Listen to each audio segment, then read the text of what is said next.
students, today I am going to teach you Unit 2.4, The Pulley. Before starting this beautiful poem, let's learn some facts about the poet George Herbert. George Herbert, 1593 to 1633. Herbert is a contemporary of John Donne. He is the finest of the religious metaphysical. He was born into aristocratic family. Initially led worldly academic and public life, and in the last 3 years of his short life he turned to the religious vocation. He became a priest in 1632 and was considered as a saint by his contemporaries. None of his poetry was published in his lifetime. Works of George Herbert. All his poems are simple, quiet, modest and honest. He never wrote poems on the theme of love. Metaphysical traits of his poems include colloquial manner, the blend of thought and feeling, conceits. The Temple, sacred poems and private ejaculations. It is a collection of 160 religious poems. The manuscript of this poem was handed over to Nicholas Ferrar in his deathbed, asking him to publish it or to burn it. It expresses the conflict between the claims of worldly wit and true Christian devotion. It explores the significance of the main symbols and beliefs of Protestant Christianity.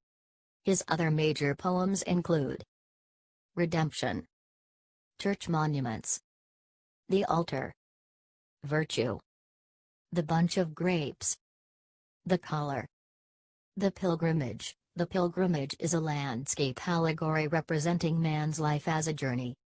Facts. He also wrote a short prose work, A Priest to the Temple, in the year 1652. Isaac Walton wrote Herbert's biography. Now let's start the poem. George Herbert, 1593 to 1633, was a Welsh poet. He was a priest by profession. He wrote religious poems with a lot of imaginary and conceits. The poem exhibits a strange but two-way relationship between God and his worshippers. Though he has showered or bestowed his worshippers with all his blessings, somewhere he holds them up with a pulley drawn to be grateful to him in all our endeavor. God gives so many precious gifts to the devotee, but at the same time, God also expects something in return. What does he expect? Why does he withhold? The pulley shows how God lifts man towards himself with the pulley of restlessness. What is distinctly metaphysical about the poem is that religious notion is conveyed through a secular scientific image. Now, let's see the explanation of the poem, one by one stanza.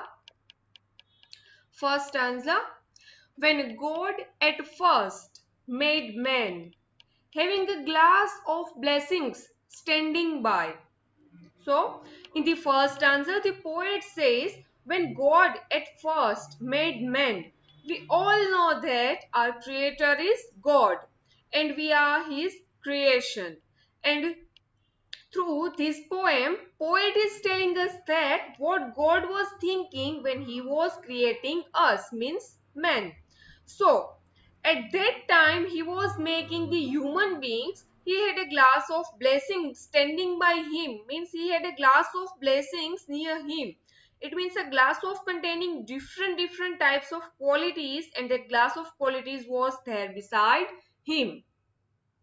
Let us, he said, pour on him all we can. Let the world's riches which dispersed lie contract into a span. While he was crafting human being, he said this to himself, let us pour on him all we can. Means he said he poured everything that he could from that glass of blessings on his creation. Then he said that the words riches. Riches means what was there in the glass of blessings. It was words. Riches, wealth bounties. Riches means wealth bounties. Whatever riches in bounties he wanted to pour in his creation, which dispersed. Dispersed means scattered. Dispersed lie means dispersed means scattered, which is scattered. He collected contract. Here contract means collected, and that is he wanted to give human being. That is his creation. So he collected, span means a small space. He collected all scattered qualities and wanted to give them to human beings. His creation. Now let's see ahead. So strength first made a way, then beauty, flawed, then wisdom, honor, pleasure. Now, the first thing that is poured on human beings, that is strength. He had given us strength, and then the beauty was given to human being. Then wisdom, then honor and pleasure, means God has given us all happiness. When almost all was out, God made a stay. A perceiving that alone of all his treasures rest in the bottomless.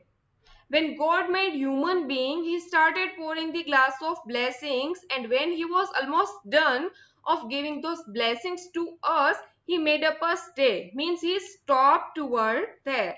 And then perceiving means he noticed and becoming conscious of, he realized that his glass of blessing is almost empty. Means it had come to the bottom now. But still, the last thing that was there at the bottom of the glass was treasure. Rest in the bottom lay means what was at the end of the bottom? That is rest. Here, rest means satisfaction. Very important quality that makes our life happy is satisfaction. So, what's rest? It has two means of rest. First meaning, rest means remaining, and in the poem we will consider rest means satisfaction. So, at the bottom that was satisfaction. Now, let's see ahead. For if I should, he say, bestow his jewel also on my creature. So God thought in the third stanza, if I should bestow means to give as a gift, this jewel, which jewel? Rest, satisfaction, contentment is jewel. It is very precious, valuable thing. Then he says, if I give this jewel to my creature, then what will happen? He would adore my gifts instead of me and rest in nature, not the God of nature. So both should losers be. So God says, if I give this jewel to my creature, then what will happen? He would adore, means he would love it very much. Adore means love very much. Human beings will love this and they will appreciate this gift of God. So they will adore my gifts instead of me. But what will happen? Human beings will appreciate the gift I have given, but they will not appreciate me. Means the one who have given those gifts to them. So God has that hesitation. He feels that if he gives rest or peace or satisfaction to his creature, then obviously human being will forget God for having or getting all those things, and somewhere he doesn't like this. He feels that human beings should always think of God and they should worship him and remember him. So he says he would also adore my gift and not me and rest in nature, not the God of nature. So he says he should do something, otherwise we both become losers, because ultimately human beings are created by God. So God wants that his creation should return to him, worship him. Now last stanza. Yet let him keep the rest, but keep them with repining restlessness. What a beautiful line. Then he decided that rest should not be given to them, peace, satisfaction should not be given to them. So he says, keep them with repining restlessness. Repining restlessness means continuous anxiety due to dissatisfaction. Let him be rich and weary, that at last, if goodness lead him not yet weariness, may toss him to my breast.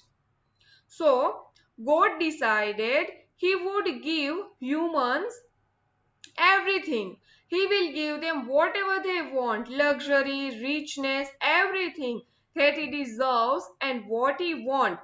But the rest, satisfaction should not be given to them. Why? Because he says, let him be rich, very means very tired. If we have everything, if we own every kind of luxuries, things, and still we are not happy, we are not satisfied, so ultimately we are willing to have peace and satisfaction in life, and whatever physical thing, whatever materialistic things we own, they do not give us satisfaction every time. And the real satisfaction, the real rest, the peace that we experience only when we are in the company of God, and the God decided to keep human beings rich also, but at the same time very tired also. Now why he decided to do so? Because he thought that if human beings goodness does not lead them to God, then their weariness definitely lead them. So weariness may toss him. Toss means bring or throw close. At least at the time of tiredness, human being will think of me, means think of God. So they will worship me and remember me, and they may toss him to my breast. It means it will bring them close to God, so that satisfaction ultimately lead human beings near to the God, in the company of God. And that's what poem actually wants to suggest through this poem. Pulley. Here pulley is a scientific thing, and at the same time it is related to spirituality, the religion.